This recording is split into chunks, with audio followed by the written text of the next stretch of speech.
अस्सलाम वालेकुम viewers. Doctor साहब, ऑनलाइन के एक पेशेंट के रोयदात में आपको बताने लगा हूँ कि उनका स्टार्ट क्या था। उनका स्टार्ट ये था कि डॉक्टर साहब मैं बड़ा चैलेंजिंग केस हूँ। मेरे जो स्पर्म का काउंट है ये कभी 15 मिलियन से ऊपर नहीं गया, 10 पर आ जाता है, 5 पर आ जाता है, और मोर्टेलिटी कभी भी इम्प्रूव नहीं हुई। ये रिपोर्ट आप देख सकते हैं स्क्रीन पर। ये उन्होंने मुझे रिपोर्ट भिजवाई थी। इसमें अगर आप देखें कि इस मरीज की जो काउंट है वो 15 मिलियन है, एक्टिव इसमें 22 थे, 40 चाहिए होते हैं, और जो स्लगिश थे वो 8 थे, नॉन मोटाइल 70 थे। मॉर्फोलॉजी इनकी बेहतर थी, नॉर्मल भी 90 थे और एबनॉर्मल 10 थे। फर्स्ट सेल 0 to 6 ये भी नॉर्मल में ही आता है, ये कोई इतनी बड़ी बात नहीं थी। इस साहब की रिपोर्ट्स में सीमन एनालिसिस था, हार्मोन लेवल के टेस्ट थे और अल्ट्रासाउंड था टेस्टिकुलर, और टेस्टिकुलर अल्ट्रासाउंड भी नॉर्मल था, हार्मोन भी एवरेज थे, ठीक ही थे। सीमन में ये प्रॉब्लम आ रहा था और वो कह रहे थे कि मैंने मुख्तलिफ एलोपैथिक डॉक्टरों से, हकीमों से, होम्योपैथिक डॉक्टर से इलाज कराया, लेकिन ये कभी इस रिपोर्ट में कुछ ज़्यादा फ़र्क नहीं आया, ये मज़ीद ख़राब हुआ है, ऊपर नहीं गया। हमने भी उसकी मायाज़म को देखा, उसकी कॉजेशंस को देखा, उसकी प्रीवियस हिस्ट्री को देखा, केस टेकिंग की और उसको कोर्सेज दे दिए। एक कोर्स उन्होंने कर लिया, फिर दूसरा कोर्स उन्होंने कर लिया है, उन्होंने फिर सीमन का एनालिसिस जब फिर कराया तो फिर वही हालत थी। तब उसकी बात मुझे याद आई कि उसने क्यों कहा था कि डॉक्टर साहब मेरा वाला बढ़ता नहीं है कभी भी। और मैं भी हैरान था कि भाई मुझे कुछ नज़र तो नहीं आ रहा टेस्टिकुलर लेवल पर, ऑनलाइन केस था। तो मैंने उसे एक मशवरा दिया कि आप अपने इलाके में देख लें कि जो टॉप क्लास का डुपलर अल्ट्रासाउंड स्पेशलिस्ट डॉक्टर हो आपके इलाके में, वहाँ से टेस्टिकुलर अल्ट्रासाउंड एक बार फिर करवा लें और उसको बता दें कि इसको कीनली करें।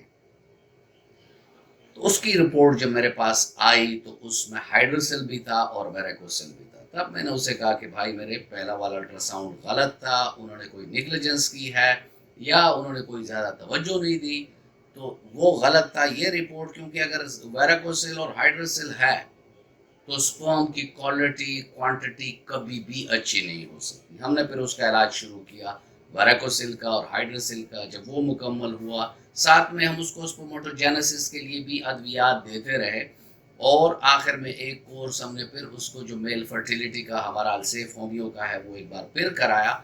उसके बाद जो रिपोर्ट आई वो भी आप स्क्रीन पर देख लें कि उस रिपोर्ट में और वो पहले वाले रिपोर्ट में कितना वाज़े फ़र्क आया। इसमें आप देख सकते हैं कि पेशेंट का जो काउंट है वो 75 मिलियन पर चला गया, एक्टिव मोटाइल स्पर्म जो थे वो 65 पे चले गए, स्लगिश भी कम हो गए थे। यानी जैसे मैंने आपको बताया कि इनकी मॉर्फोलॉजी पहले भी ठीक थी, अब इस रिपोर्ट में भी ठीक है, लेकिन काउंट और मोर्टेलिटी पर वो पेशेंट नहायत खुशी से सरसार था और कह रहा था कि डॉक्टर साहब ऐसी रिपोर्ट मैंने साल हर साल बाद देखी है। तो यहाँ कहने का, ये इस रिपोर्ट दिखाने का मकसद सिर्फ यही था कि आप लोगों का जो कॉन्फिडेंस लेवल है वो भी बढ़े कि भाई अलसेफ में जो इलाज देते हैं उसमें डॉक्टर हमारे साथ एक्स्ट्रा पेस लेते हैं, एक्स्ट्रा हमारे साथ एफर्ट्स करते हैं, एक्स्ट्रा हमारे साथ उस केस को कीनली लेते हैं, उस पर काफ़ी तवज्जो देते हैं। और ये नहीं है कि जो हमारे पास लोग आ जाते हैं और कहते हैं डॉक्टर साहब फिर कर लें एक दो महीने के बाद। 74 डेज तो एक स्पर्म का मैच्योरेशन साइकिल है, ठीक है, 72 to 74 डेज।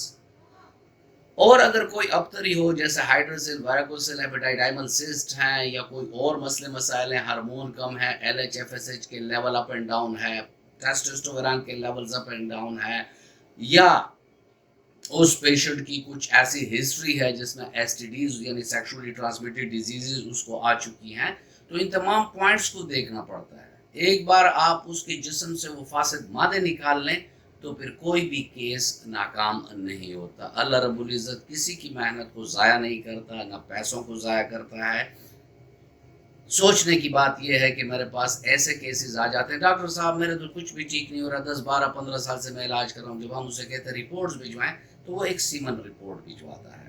جب اس سے پوچھتے ہیں کہ آپ نے جن ڈاکٹروں حکیموں کے پاس گئے انہوں نے کوئی آپ سے رپورٹس طلب کی، تو کہتے ہیں کچھ بھی نہیں کیا، یہی کرتے ہیں جو سیمن ہے یہ دیکھ لیتے ہیں اور پھر کہتے ہیں کہ آپ کو دوائی دیں گے۔ تو یہ ایک غلط قسم کی پریکٹس ہے۔ صحیح پریکٹس یہ ہے کہ پہلے آپ اس کے ڈائگنوسٹک جتنی بھی رپورٹس ہیں وہ پورے کریں اور پھر کینلی توجہ کے ساتھ اس پیشنٹ کی مکمل ہسٹری جزیات کے ساتھ لیں، تو اللہ رب العزت کے حکم سے ہر کیس کامیاب ہوتا ہے۔ پرہیز کا خیال بھی رکھنا چاہیے، اپنی صحت کا خیال بھی رکھنا چاہیے، ایکسرسائز بھی کرنا چاہیے، بیلنس ڈائٹ بھی لینا چاہیے۔ تو میں نہیں سمجھتا کہ مرد 70-80 سال میں بھی بوڑھا ہو سکتا ہے۔